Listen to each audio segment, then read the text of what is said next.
Hello అండి, welcome to our channel ముద్దపప్పు okay. ఇవాళ మన రెసిపీ వచ్చేసి తెలంగాణ అచ్చమైన వంటకం పిండి చారు. ఇంట్లో ఏ కూరగాయలు లేకపోయినా సింపుల్ ఇంగ్రీడియంట్స్తో సింపుల్గా చేసుకునే రెసిపీ ఇది. 2 వడియాలు వేయించుకుని వేడివేడి అన్నంలో ఈ చారు పోసుకుని తింటే చాలా సంతృప్తిగా ఉంటుంది. ఆ రోజు భోజనం అంత బాగుంటుంది. ఇది ఎలా చేయాలేంటో ఒక్కసారి చూసేద్దాం రండి. ఇప్పటి వరకు మా ఛానల్ సబ్స్క్రైబ్ చేసుకున్న వాళ్ళు ఎవరైనా ఉంటే దయచేసి సబ్స్క్రైబ్ చేసుకోండి. ముందుగా పొయ్యి మీద ఒక గిన్నెను పెట్టుకుని అందులో 1 టేబుల్ స్పూను ఆయిల్ని వేసేయండి. ఆయిల్ కొంచెం వేడెక్కాక 1/2 టేబుల్ స్పూను ఆవాలు, 1/2 టేబుల్ స్పూను జీలకర్ర ఈ రెండింటిని వేసేసి కాస్త చిటపటలాడే వరకు పోపుని వేయించుకోండి. అందులో అలాగే 2 ఎండుమిరపకాయలను కూడా వేసేసేయండి. అలాగే ఒక 4 పచ్చిమిరపకాయలు సన్నగా చీరుకుని అవి కూడా వేసేసుకోండి.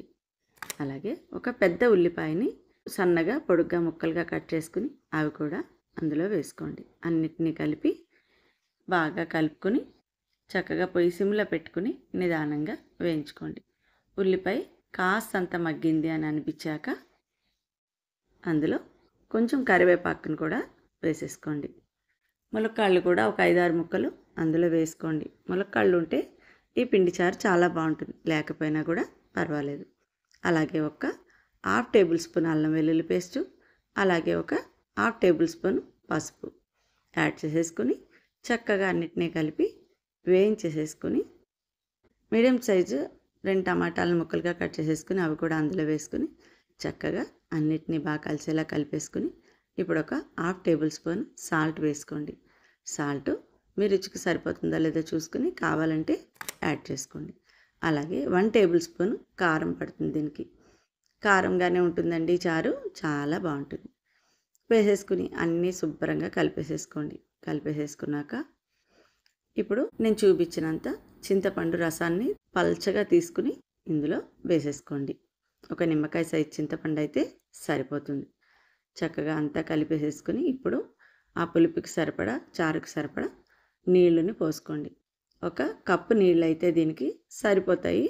పులుపు కొంచెం ఎక్కువ తినేవాళ్ళు అయితే కొంచెం తగ్గించుకోండి, తక్కువ తినేవాళ్ళు అయితే ఇంకొక 1/2 కప్పు వేసుకోండి.